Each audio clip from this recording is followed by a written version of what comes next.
and Quality Infrastructure Development Department, RQID, was established in the mid-1990s as a precursor to the national standards body, SWASA. In 2010, the Ministry of Commerce, Industry and Trade, through the RQID department, developed the National Regulatory and Quality Policy and its implementation plan.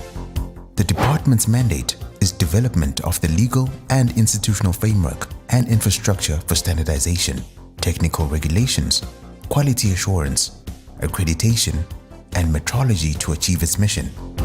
Functions under the RQID department include development and overseeing implementation of the National Regulatory and Quality Policy, coordinating the development and implementation of technical regulations, Quality Promotion Unit, responsible for promoting quality principles and practices, for example, the Eswatini Quality Awards Program, facilitation and promotion of accreditation services through the National Accreditation Focal Point, NAFP.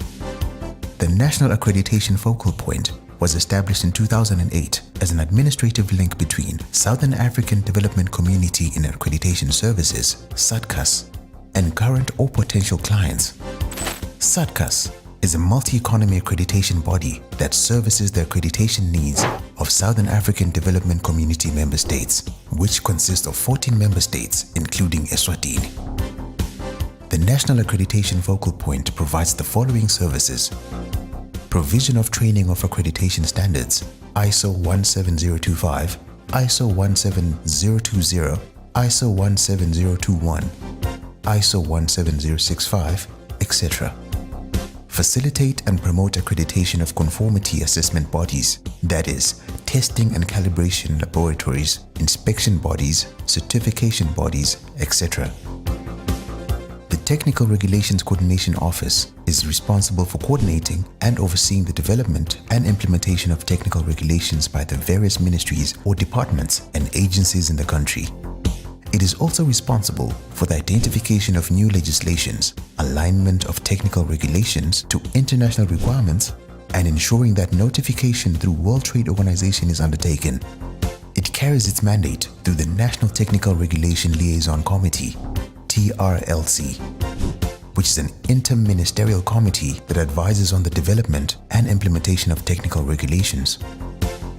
Also housed under the RQID department is the Quality Promotion Unit, which is responsible for promoting a culture of quality in all sectors of the society. It also promotes adoption of quality principles, for instance, those found in management systems, for example, the Quality Management System, QMS. The unit offers the following services: quality management system awareness and mentoring to public sector, awareness of creation of quality principles in the public sector, recognition of organizations that have implemented quality management systems, that is, the Eswatini Quality Awards.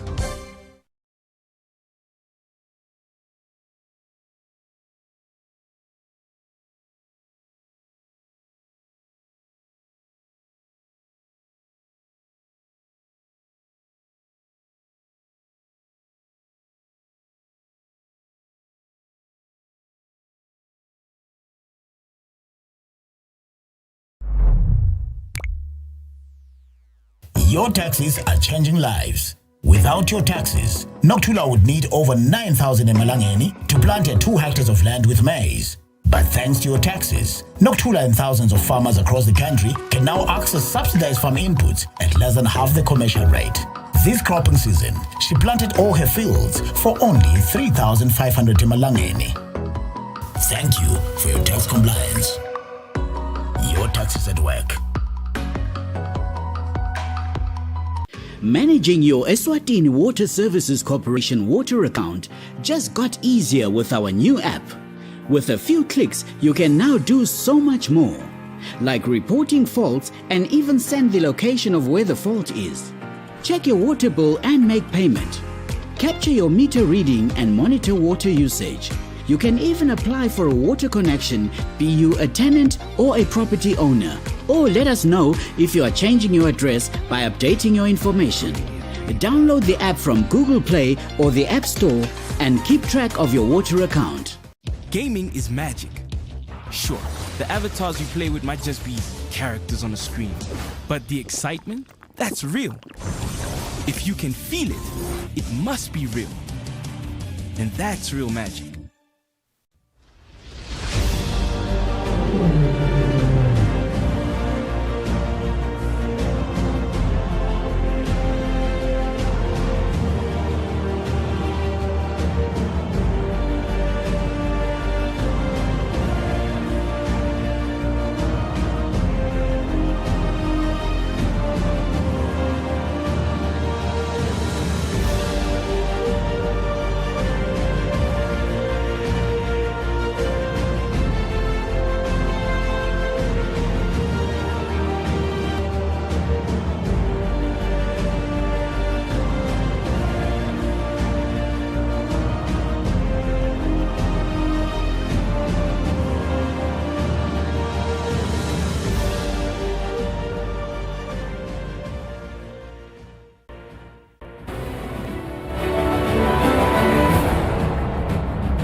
Lishonile masotla mahle ngayo lesibili lishonile nebenkosi lenhle Molana Tindzaba insimbi yesikhombisa udethulela umsakazo wakho dithi uhamba lamba phambili Eswatini TV sibuka samaswati lami libito ngisane poye ngakancwane nginanamaxabiso ngambule asivele singene ngidongane lomuhle siqale sibuka nathi ihloko tato lethamba phambili kulolusuku lalomuhla. Ipinland Vunangulu Themba Masuku lithi ngenhloso yekunika sive lusito lojabulisako nehhovisi lelipinland Vunangulu semkhankasweni wekubuketa kabusha leminye yemigomo yalelitiko. Induna yasekhaya mntana ngosilindiwe ithi live leSwatini litimisele ukuthi kubebede umuntu lotaba kuleli abebede timphepha tebuve. Induna yetempilo lizinkosi ithi live leSwatini litawucikisa imigomo yekuvimba kubhedvuka kwemkhuhlane COVID-19 lefaka ekhatsi kungasafaki tifonyo nase bantu labaningi eveni sebagomile. Tindzaba Ipinland Vunangulu Themba Masuku lithi ngenhloso yekuniketa sive lusito lojabulisako lehhovisi lelipinland Vunangulu semkhankasweni wekubuketa kabusha leminye yemigomo yalelitiko masuke ukusho lokhu nakahlangene nelikomiti lelibuke kusebenta kwale lehhovisi lakhe endlini yetimbunga. Nakavela ngaphambi kwelikomiti lelibekwe kusebenta kwelihhovisi lakhe endlini yetimbunga umhlonishwa lipinland Vunangulu imbunga Themba Masuku uchazelele libandla kuthenini lihhovisi lakhe lisemkhankasweni wekubuka yonke imithetho nemigomo lesebenta ngayo lihhovisi lelipinland Vunangulu uthi lokhu kwentelwa ukuthi lenyuke lizinga lebasita ngalo emaswati ikakhulukazi kuyo yonke imisebenzi lenziwa ngilo lihhovisi lelipinland Vunangulu. Lipinland Vunangulu libese liyakhongosela lelikomisi ukuthi limane liphasise emaphakelo lekuyimali lephakelele lehhovisi ukuthi likhona kusebenta kulomnyaka wetimali yahulumende wa 2022-2023.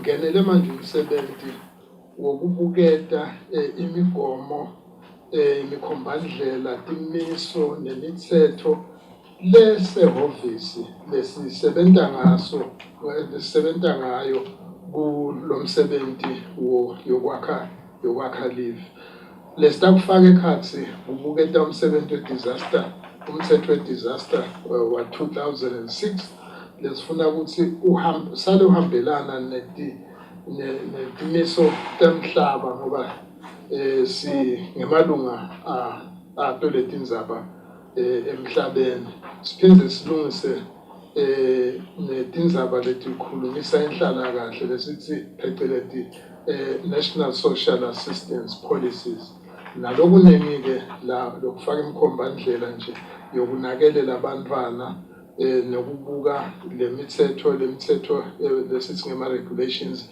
kusale sikhona ngoba indlu iparlamente selasiphasisela sichubeke-ke nayo ukuthi sale siyisebenza. Timbunga kube khona-ke letikuphonsako letifuna kucaciseleka kuko kuloko lokuvetwe lipinland Vunangulu nalivela ngaphambi kwaleli komiti nasahlanganisa lo mbiko leli komiti belisachubeka nekutinatina lomthetho lisengakawuphasisi. Umbiko ohlanganiswe nguLintin na Fortune langamandla seParlamente. Induna yasekhaya mntana ngosilindiwe ithi live leSwatini litimisele ukuthi kubebede umuntu lotaba kuleli abebede timphepha tebuve noma ke letichaza ukuthi wekutsabuka kuphi nekuthi kuleli ngalokusemthethweni yini. Induna beyikhuluma emhlanganweni nenhlangano yakamhlaba libuke Tindzaba bakhoseli lapho ke bekubuka khona ukuthi kwentiwa njani ekulweni nensaya yebantu labede timphepha tebuve. Kulomnyaka litiko letasekhaya liyachubeka nemikhankaso yokuhambela yonke imiphakathi elive leSwatini lapho libhalisa khona bonke abantu ngaba bantu labede titifiketi tekutalwa, titifiketi tekutsatsana kanye nemindeni leyahanjelwa amalunga ayo kepha kwababede emaphepha ekufa. Litiko litsite lisina lomsebenzi ladibana nensaya lenkhulu njengoba lidibene nebantu labede titifiketi tebuve. Labantu bahlala lapha eSwatini kepha kuyabonakala ukuthi abasiwo nane emaswati. Litiko ke libese selihlaba inyanza leyo enhlanganweni yakamhlaba lebukenzaba tebakhosele ukuthi ite kwabambisa kule nsayele selibhekene nayo.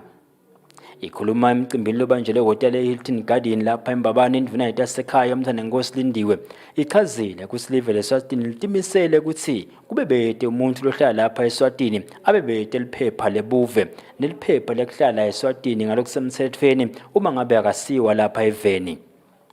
Sitobonisana ukuthi ke singasitana kanjani ngekubambisana ukuthi kucedwe labantu lokhanza ukuthi abanamhlaba abadiwa abakabhaliswa kuhulumende abanamaphepha abanani. So namhla ke besihlangene ukuthi sitobona ukuthi manje nabangasita kanjani ukuthi kuxokolelwe imali letawukhona ukuthi lo msebenzi nasiwende wendeke kahle uphelele ufike ekugcineni. Njengoba nathi nje bekunene ukuthi itiko lakahulumeni affairs liphumile lile emakhaya lapho khona libhalisa abantu khona labo lakhanza ukuthi abazange sebake babhalile abanama-IDs abanama-birth certificates bede lutho nje lemvu leyo benta ukuthi babe stateless babonakale ukuthi abanamhlaba.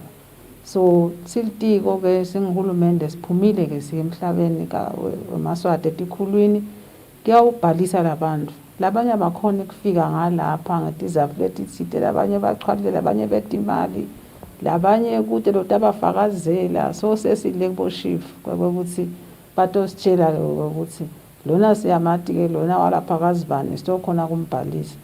Nalaba ke lokhanza ukuthi ke bona vele sekade befika lakhaya badiwa nabo siyababuka sibabone ukuthi singabasita kanjani batawubhaliswa kanjani bese sesiyamikisa kuhulumende ukuthi kulandzelwe imithetho yakhona kubonakala ukuthi bentiwa njani. Umelele lehhovisi lenhlangano yakamhlaba yabakhoseli eAfrika lena Zulu uthi umselive leSwatini kuba live lekuqala kulesifundza lesendasi neAfrika eSADC ngekuthi libe yingxenye yemithetho 1956 nemithetho 1961 lohlose kucedza nya kuba nebantu labede timpepha tebuve. While great strides have been made to tackle statelessness globally, millions are still without a nationality. To achieve the I Belong campaign goals of eradicating statelessness by 2024, we must redouble our efforts in the remaining 2 years. Let me commend the government of the Kingdom of Eswatini for the following. First and foremost, the political will, acknowledging the problem of statelessness or the risk of statelessness and its devastating impact on individuals and communities. You are the first country, the Kingdom of Eswatini, the first country in Southern Africa to accede to both the 1954 and 1961 statelessness conventions in 1999. And you remain one of 4 state parties to both conventions in the region. Emhlabeni wonke jikelele balinganiselwa etigidzi netilishumi bantfu labede timpepha tebuve labangatiwa ukuthi bakuphi stateless people. Kanti live leSwatini litimisele kwenta siciniseko sekuthi bonke bami labalapha eSwatini bayatiwa kuthi uhulumende atawukhona kuhlela ahlelele bami lekatiwe ukuthi bangakhi futhi bakuphi. Tindzaba eSwatini TV ngingithini kunamuzi Mkhonda Sembabane. Indvuna yetiko letemafa Neil Reckenberg setfuleke endlini yetimbonga umbiko lochamuka endlini yabayisikhulu mayelana nemitsetfo losakhankanywa wemaphakelo eminyaka timali wa 2022 sigaba sekucala. Kusakhulunyiswa lo mbiko imbunga Sylvia Mthethwa ikhutsateke litiko letemafa kutsi likhetse kutsi livalane emkhatsini wemtselo lobhadalwa amaswati nakatsenga etitolo VAT noma ke intselo ya hulumende yemali leholwa ngulabo laba sebendako i-pay as you earn ngoba ke inyenti imali legcineke ibhadalwa amaswati kule mitselo lemibili. Ngesikhathi indvuna yelitiko letemafa nelRQID yetfula lombiko etimbongeni lochamuka endlini yabayesikhulu mayelana nemtsetfo losakhankanywa wemaphakelo leminyaka timali wa-2022 sigaba sekucala kulokunye ivete ukuthi kumiswa kwekucasha kwetisebenzi tembuso sekucala kuba nemthelela lomuhle ekwehliseni imali yemaholo kuhulumende. In 2020-2021, the wage bill is projected to decrease to 7.3 billion emalangeni, a reduction of 2.1%. This is further projected to decrease in 2022-2023 by another 1.7%. All of these numbers exclude the pension contributions. The hiring freeze has been successful in muting the growth of the wage bill. Timbonga tukhulumisile lo mbiko taba nemivo lemnyenti leyehlukahlukene. Any possibility of scrapping the pay as you earn, now that we have already introduced VAT. I've been made aware that countries which have introduced the VAT have either reduced the pay as you earn or abolished it completely.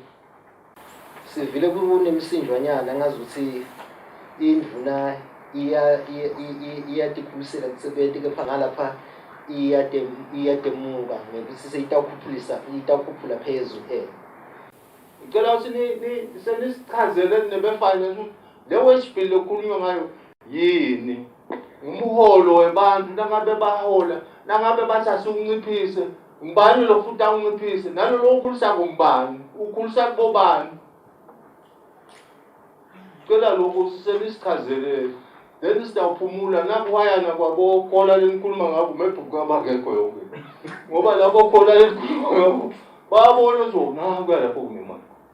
Kuliqiniso ngokuthi siyenyuselwa ngalo 3%. Phindze futhi kube liqiniso kakhulu. Kuthi mina kulokwenyuka kwami kwa 3%. Mhlambe kukhinyabeteka kwami kutoba ukuthi angeke ngisakhona mhlambe kuyodlala phespe.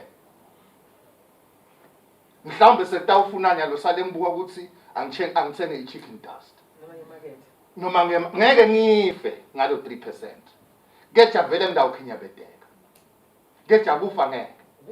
Kani lower 4,000 le relief la kayitholako. Kuthi yena akasabhadali leyo tax. Utawukhanza ukuthi so utawukhona kungahambi ngetinyawo ayemsebentini. So utawukhona kumbe kugibela ibhasi. Ngesikhathi kuhlanganiswa lo mbiko indvuna lelitiko letemafa nelRQID ibekusebheke ukuthi inikete impendvulo. Tindzabeni Eswatini TV kubika Fortune Dlangamandla isephalamende. Induna yetempilo Lizi Nkosi ithi live leSwatini litawucekisa imigomo yekuvimba kubhedvuka kwemkhuhlane i-COVID-19 nefaka ekhatsi kungasafaki tifonyo yingci nje nasebantfu labanyenti eveni sebagomile. Induna-ke kuvete loku nayemukela lusito lolubuya eveni emamelika lolungabita imali lengu-91 million emalangeni. Lolusito-ke lolu lutawuhlangabeta live leSwatini netindzabeni tekugomisa-ke sive emkhuhlaneni we-COVID-19. Bantfu labanye solo bayatibuta ukuthi ingabe tifonyo tiyoyekelwa nini kufakwa lapha eveni. Indvuna yetempilo Lizi Nkosi seyiphendvulile ukuthi indzaba isemjoveni. People ask me every day, when are we going to take the masks off? When are you going to relax? It's like, it's up to me. When are you going to relax all these restrictions? And I have the same answer every day. Well, when we reach herd immunity, but really is when every one of us is vaccinated and safe. And when every one of us is safe, when each person is safe, then we can all be safe. Indvuna ivete loku nayemukela lusito loluchamuka eveni lemamelika lolucondzene netindzaba tekugomela umkhuhlane we-COVID-19. Sibalukhulu wemamelika lapha eveni Jean Maloney uyachaza ngale mali lengu-91 million emalangeni seyiyonke lebuya ka-Global Vax kutsi itawusita njani eSwatini. Through the U.S. Agency for International Development, USAID, we're providing an additional $5 million in the coming weeks. The U.S. Centers for Disease Control and Prevention, or CDC, is contributing $1 million in addition to deploying technical experts. This This is in addition to U.S. government contributions to helping Eswatini vaccinate the country against COVID-19, to date totaling $3.5 million. This is in the form of funding from several U.S. agencies, including USAID, CDC, the State Department, the Department of Defense, and the U.S. Peace Corps. But funding is only one part of the U.S. government's contribution. The Global Vax Initiative builds on long-standing health partnerships forged in the fight against HIV through the U.S. government's PEPFAR program. Kanti umphathi wenhlangano yemamelika legcugcutela lushintsho emaveni angephandle iPeace Corps, Carol Span, uchaza ngeGlobal Vax lokungiyo lenikelele leSwatini. As part of this effort, the Initiative for Global Vaccine Access, or Global Vax, is a critical program to advance President Biden's extraordinary commitment to donate more than 1.2 billion vaccine doses around the world by the end of 2020. I'm very pleased to share that Eswatini is one of the first countries that will receive Global Vax supplemental surge support. These additional resources will provide a catalyst to Eswatini's work to ensure that COVID-19 vaccines reach the people who need them.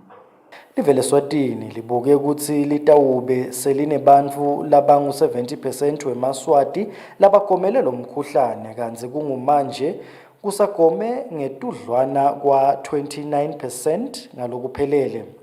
Tindzabeni teSwatini TV kubika Themkosi Mavimbela kanti titfombe nguGiyani Msibi eMbabane. Indvuna yelitiko letekulima Jabulani Mabuza ithi khule ngalokujabulisako imikhicito yalokulinywako kuleli.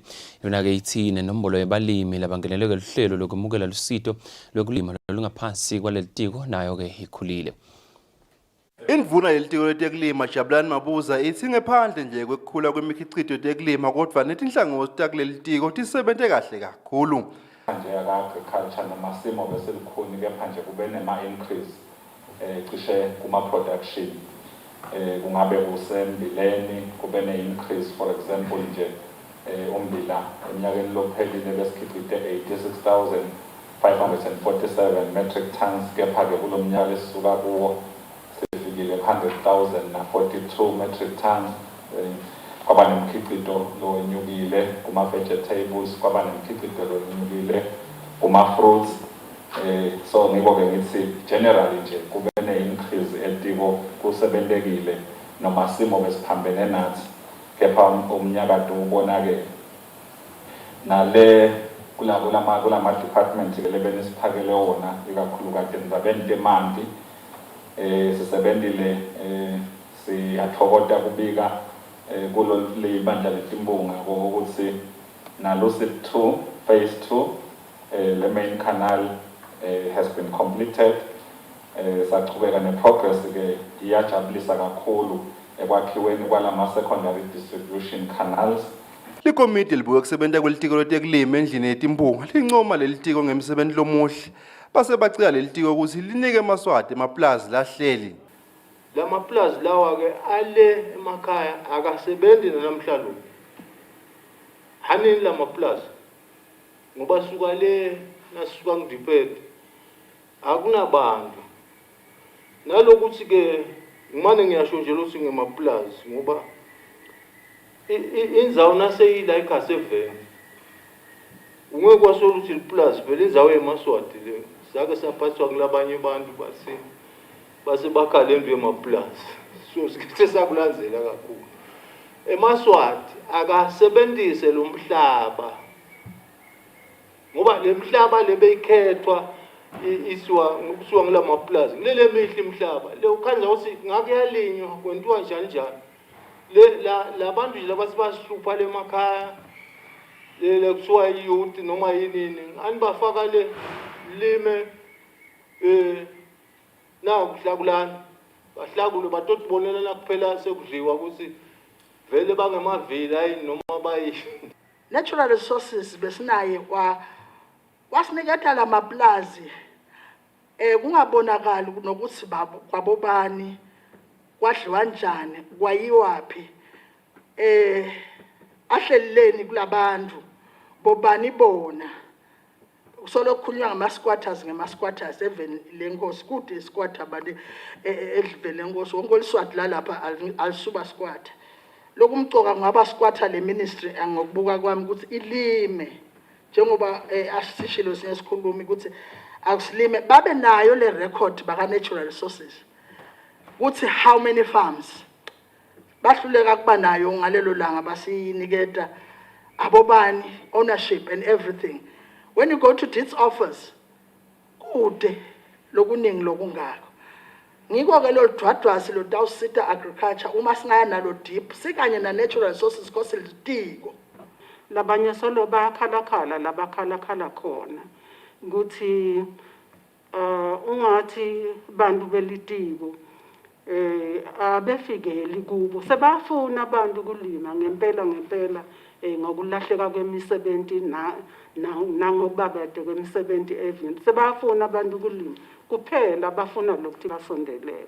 Indvuna yethi leli tiko litawuvusa imingcele kude kuphela kwebiwa kwemfuyo kanti futhi litawujinge licedzise nelidamu lemkhondvo ngovuma. Tindzaba Eswatini TV kubika Fortune Dlangamandla ngisephalamende.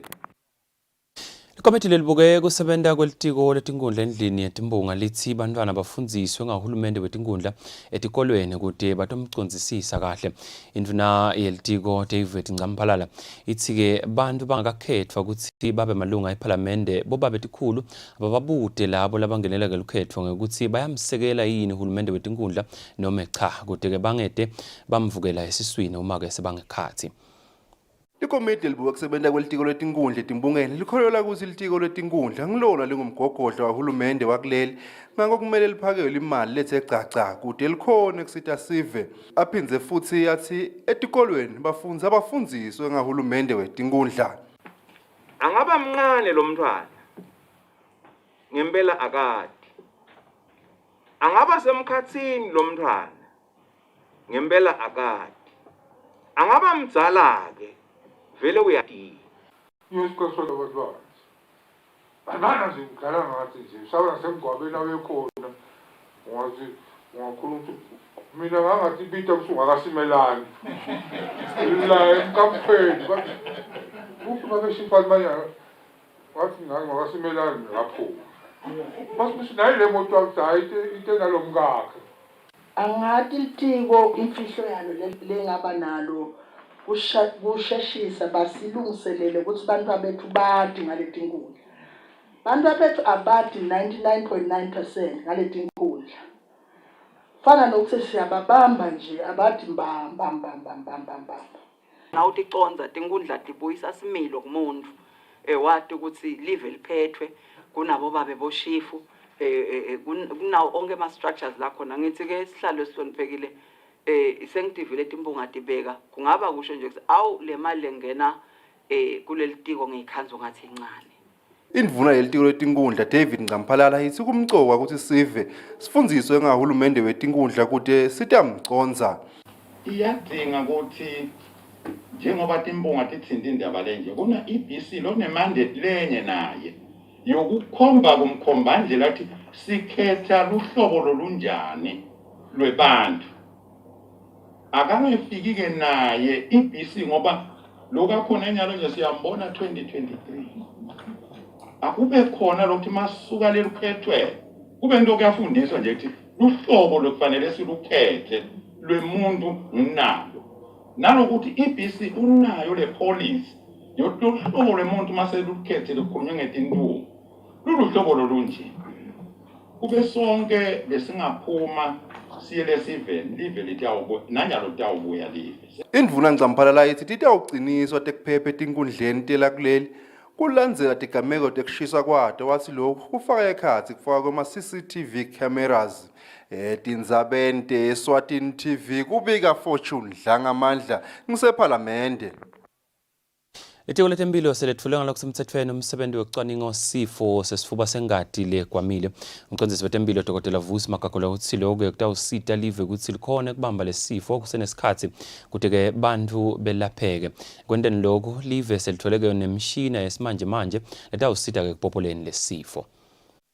Ngemuva kokuthi ilive leSwatini libone ukuthi kunebantu labanesifuba sengati labangatfolakali noko noma sebapopolwa, litiko letempilo selibone kushintsha indlela lelihlola ngayo lesifo lesibulele bantfu labangetulu kwa 1.5 million emhlabeni wonke ngemnyaka wa 2020. Lendlela lensha lesetawusebenta yetfulwe ngalesibili ngumcondzisi wetempilo Dr. Vusi Magagula lochaze nekutsi lutawusebenta njani. Besitolonja lo stabita ukuthi phecelezi TB sequencing, genomic sequencing. Lekubuqwephesha besebungetulu lekuthi sikhona ukupick up omulona le TB lena lesikwangwabele iTB lena le khanza ukuthi asikhoni yalo ukuyithola ngale machine lekhona.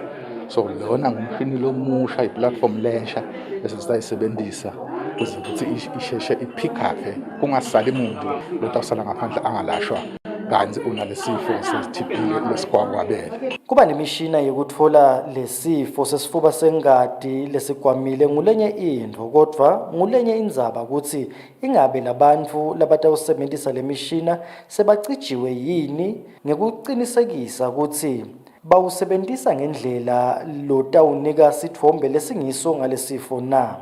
Sevele sibatraining kube part of lokuthi sithole losido sitozothola emaveni bayibuya eJalimane, eTaliyane, sisebenza naye WHO, sisebenza ngaye nawe. Phindze kwasekwafundishwa le advisory committee lenyona i-clinical advisory committee letawukusisa lokuthi sisebenza njani emaswati onke akhona kuzange ngakhumbula lama-TORs akhona onke nje ngiyona nje itawubuka clinically and technically ukuthi uhamba kahle yini lo isindele ama-report sitobona. Dr. Magagula uthi noma lizinga lalesifo likhomba kwehla eveni balitiko baphokophele ekusicedzeni singabi khona lapha eveni lesisifo. Lokhu kuhambisana nemgomo wesithathu wentuthuko yamhlabuhlangene lekhonsako lotsinza tempilo nekuthi lesifo lesi sincotshwe kungakedluli umnyaka wa 2030. Mzabeni Eswatini TV kubika Themkosi Mavimbela eMbabane. Kolelo mhleko lesikhathi samanje sidabahlola imarket masibethe Tindzaba ndiyachubeka.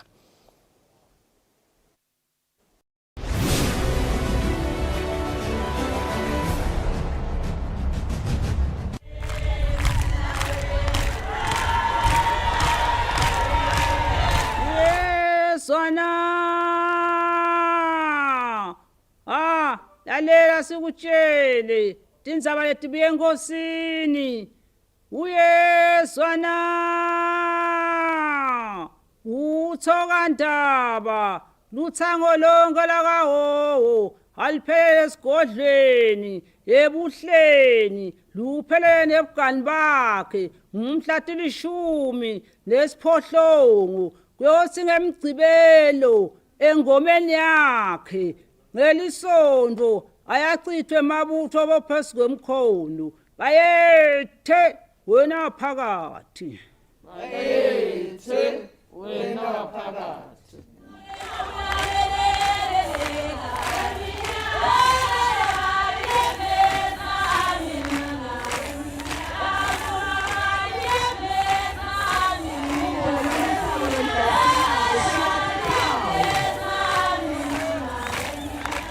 phezu komkhono ngekuthunywa ngawe emakhosi libutho litabe livunule lihiya lelibovu ngemgcibelo ngelisondlo litabe livunule lihiya lelili-orange lingavunule emabalabala khona lo msebenzi wemakhosi utoba muhle bekunene betempilo ke batabe bakhona kude lotawungena emkhunjini angakathesti bekunene kuhlola ukuthi ligciwane le-COVID alikho yini emtimbeni. Bayethe wena phakathi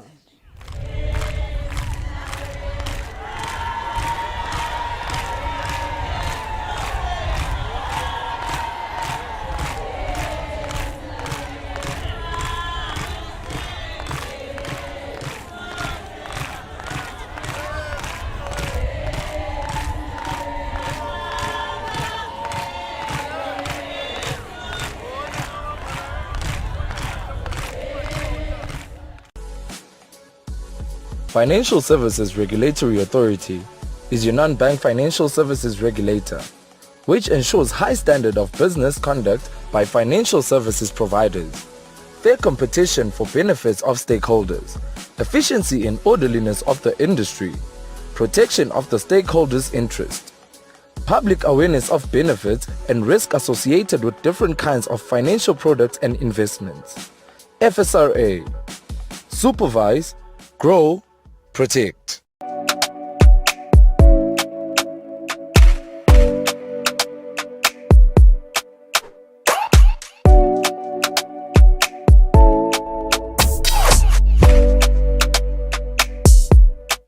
Nine bekunene sithanda kubonga kakhulu kwamukelana nekusekelana lesokubona emangweni wakithi lo sothuthuke kakhulu etindzabeni tekwexwayana nekubandlululwa kulabane HIV asichubekeni singapheli manje sibe munye nalabaphila ne-HIV bethu nawo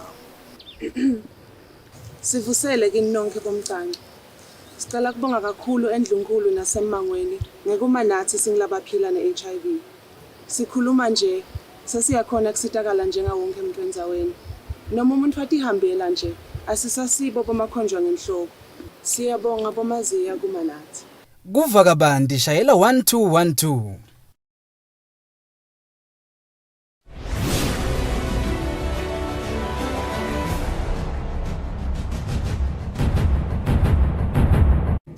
Salobukela wona msakato wakho tithwambela hamba phambili Eswatini TV sibuka semaswati nasanza kuzivulela lisiya kwemukela lethi Tindzaba insimbi yesikhombisa. Inkantolo seyihambe yayobona letinye tetindzawo lapho khona kusolakala ukuthi impendulo Msibi wadlwengula waphinze wabulalela khona amantombazane lalishumi.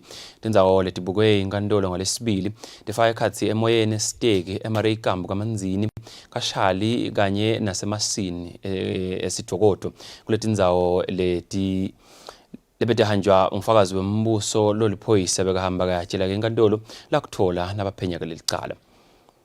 Noma litulu belina ngemandla ngalesibili inkantolo ayikangenwa ngemandi emadvolweni kodwa ichubekile yayobona letinye tetindzawo lapho umbekwacala mpendulo Msibi asolakala ukuthi wadlwengula emantfombatane waphinze wawabulalela khona. Msibi ubhekene nemacala lalishumi nakunye ekudlwengula kanye nalalishumi ekubulala. Lamacala lawa usolakala ukuthi wawenda etindzaweni letahlukene letifaka ekhatsi eCheckers, Lutse nasesteki. Ngalesibili inkantolo ihambe yayobona letinye taletindzawo letifaka ekhatsi esteki, emareikambu, kashali kanye nasesitokotho. Fakazi wembuso akhona dludlu loliphoyisa lebeliphenya lelicala utshele inkantolo ngala kubona nalabakutfola basaphenya lelicala. Nakuyiwa esitokotho dludlu ukhombe inkantolo tindzawo letimbili lathi batikhombiswa ngumsibi nakuphenywa lelicala. Kanzi nakenda lokhu kuthiwa Msibi bengakaphocelelwa ngumuntu.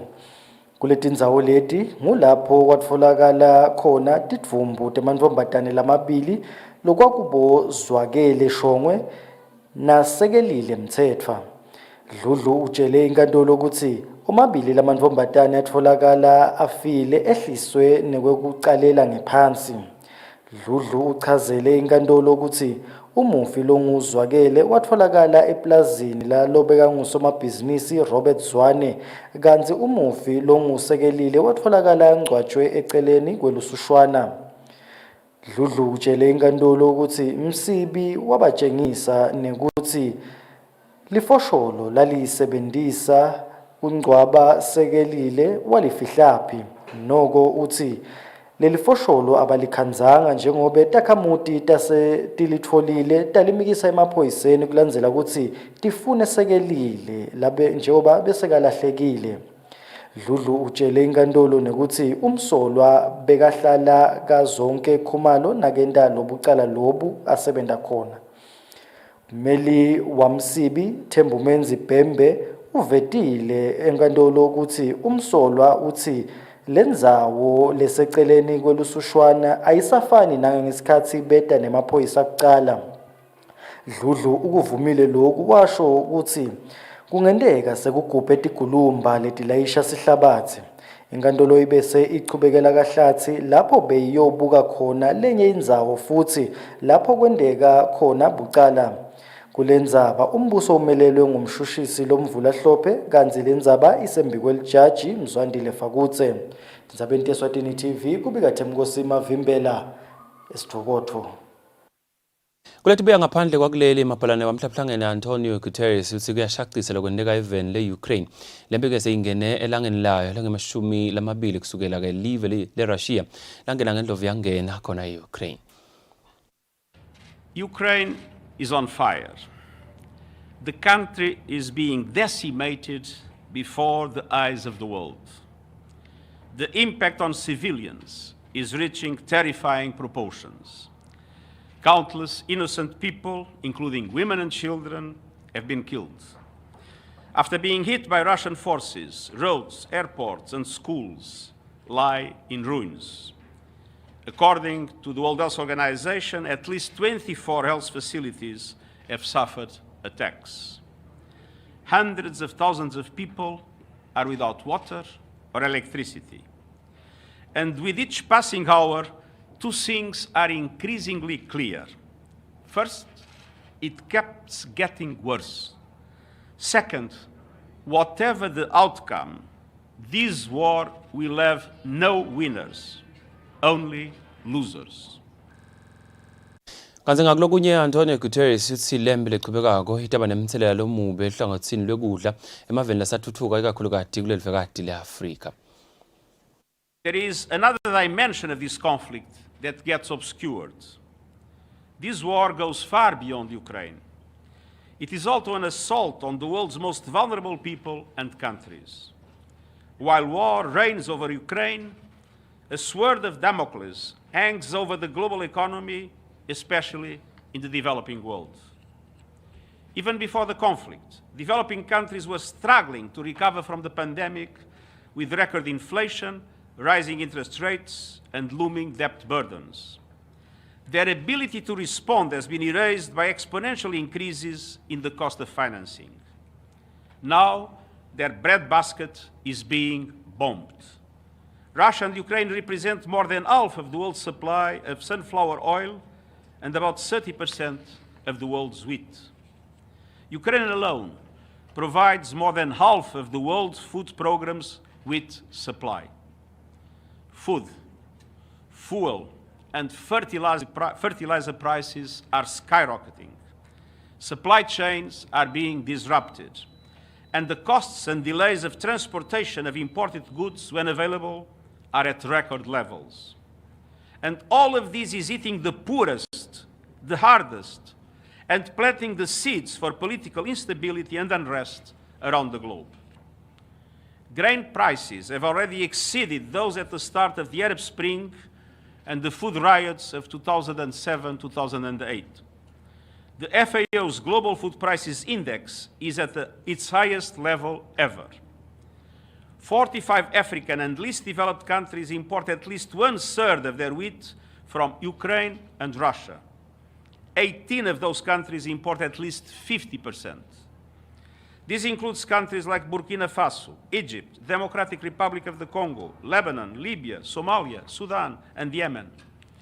We must do everything possible to avert a hurricane of hunger and the meltdown of the global food system.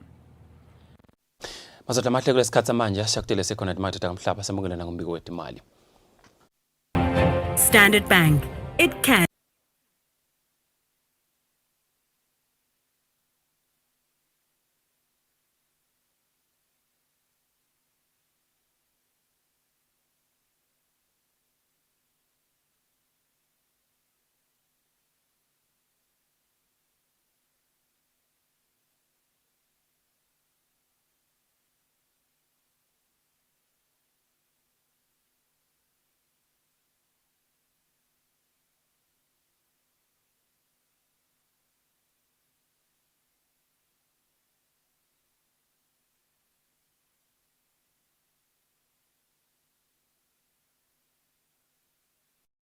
In a world of commerce and ever-evolving industries, we venture into the minds of those that run these big companies.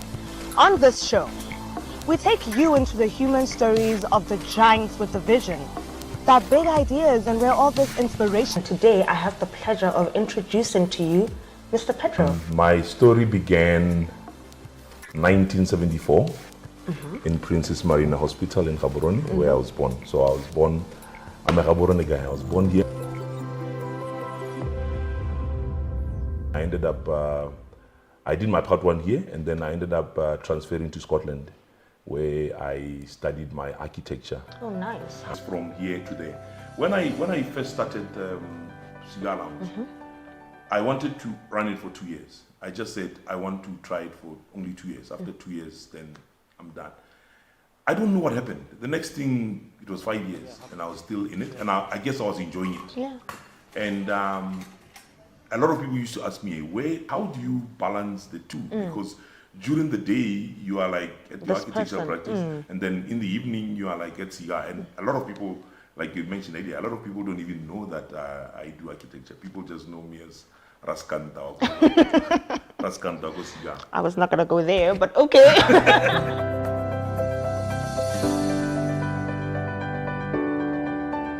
And what was that experience like for you? I mean, I didn't like boarding school. Really? I found it really hard. I went to boarding school because my dad was the headmaster of the school I went to, and there was only space for one head in the school, and it couldn't be me. It needed to be my dad. Right, I'm sure. So I went to boarding school. It was in the 80s. It was a difficult time in South Africa. It was a difficult time with segregation. It was in Pretoria. It was conservative. I don't like fitting in. I don't like rules. I don't like rules that don't make sense.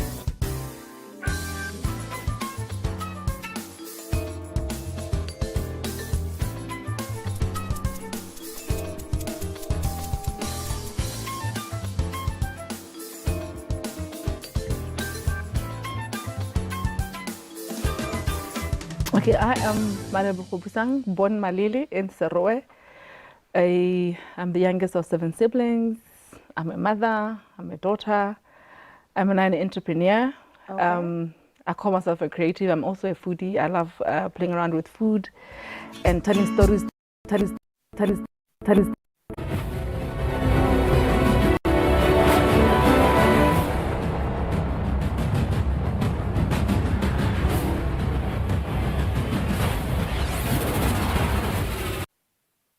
Phezu kwamalungelo muhle siphinde ke sithathe lithuba siqolise ngekulahleka kweTindzaba tethu emoyeni sitaqhubana nato Tindzaba sasingena kito ke Tindzaba temidlalo. Kapteni welicembu le-Royal Leopards Muzi Dlamini uthi ke kudlala imidlalo ye-CAF Confederations Cup kusita ke badlali baleli cembu ukuthi bakhone ukuthi beka ke emathubeni ekuthenga ke ngilamanye amacembu angaphandle kwakuleli. Dlamini ke uthi le midlalo iphindze ke basite ukuthi bakhone kudlala kangcono nababeke kutodlala imidlalo yalapha ekhaya.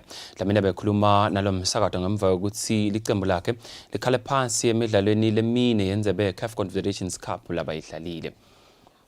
Licembu le-Royal Leopard limelele live emidlalweni CAF Confederations Cup ngaphansi kwa-Group B lefaka ikhathi amacembu laqhamuka eveni lase-Libya, Algeria kaseNingizimu Afrika. Kule midlalo lemine leli cembu lidlalile likhale phansi kuyo yonke le midlalo lapho khona liyide eliphuzu. Kapteni waleli cembu Muzi Dlamini uthi njengabadlali le midlalo iyabasita ukuthi bakhone ukutimaketha emaqenjini aselivakatini lase-Afrika njengoba le midlalo ibukelwa amave lamanyenti. I think nalama games ayasita because players are marketing themselves. Now udlala lapha eAfrica baningi labakubukako ma scouts maningi and lama games are televised. If are televised ke ema scouts ayakhona kuwabukela lama games akhona nokuthi angaku conductor as a player.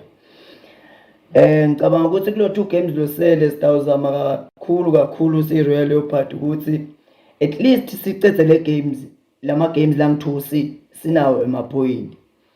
We still believe ukuthi we can get lo 6 points losele. Dlamini usinakabuka indlela labadlala ngayo lapha ekhaya kulamalanga kuyinkomba ukuthi bazuza lokuningi kule midlalo. As we all know ukuthi locally we are competing and we want to defend the title. So le experience lesibuya nayo ngaphandle ngicabanga ukuthi sitayisebenzisa kakhulu and sitayisebenzisa profitable. sifunze tinhlobo letiningi tekudlala. As we know, we played against the team yase Southern Africa, the biggest team, I think. Saphinde sadlala nema teams ase Northern Africa. Loku senda si, I think mentality yethu itawubuya is strong because these two teams are behaving ndlela yinye. So I think masibuya la kangwane sitawubuya sesi ne experience learning kakhulu. I think in the national team yethu iyazuza ngoba labadlali batawubuya bane experience learning. Emidlalweni lolandzelako ngelisonto iRoyal Party kubheka ukuthi ilibhekise eveni laseLibya kutfolana itulu na-Al-Ittihad yakhona eveni laseLibya emlendeni wesibili kanti emlendeni wekucala bakhala phasi kuyi-Al-Ittihad ngamagoli 2-1 enkundleni yaseMbombela. Lobikela umsakazo Eswatini TV temidlalo ngilinda Dlamini kanzombiki uhlanganise uFabrice Msonera eMbabane. Masadla mahle ngalelo temidlalo sithathe phetha tensimbi yesikhombisa singakahambi asiphindze sikhumbude nade betamba phambili kulolu suku lalomuhla. Liphini Ndvunankhulu Themba Masuku lithi-ke inhloso yekunika sive lusito lolujabulisako nehhovisi leliphini Ndvunankhulu semkhankasweni wekubuketa kabusha leminye yemigomo yalelitiko. Induna yasekhaya mntane Nkosi Lindiwe ithi live leSwatini litimisele ukuthi kubebede umuntu lotaba kuleli abebede timphepha tebuve. Induna yetemphilo Lizinkosi ithi live leSwatini litawucikisa imigomo yekuvimba kubhedvuka kwemkhuhlane COVID-19 lefaka ekhatsi kungasafaki tifonyo nase bantfu labaningi eveni sebagomile. Ake Masadla mahle tikucala tensimbi yesikhombisa tensimbi yesiphohlongo titawulandzela sesiphuma sikushena lizinga lekubanza nekushisa lemadolobha akithi lakhetsiwe lakusasa ngaleto inkosi itawutsela umusa emakhaya nisale kahle. Everywhere you go, MTN. Simo selitulu nilethelwa baka MTN Business. Noma simo selitulu sinjani, i-MTN Business ikhona kusita ibhizinisi yakho. Simo selitulu benilethelwa baka MTN Business. Noma simo selitulu sinjani, i-MTN Business ikhona kusita ibhizinisi yakho.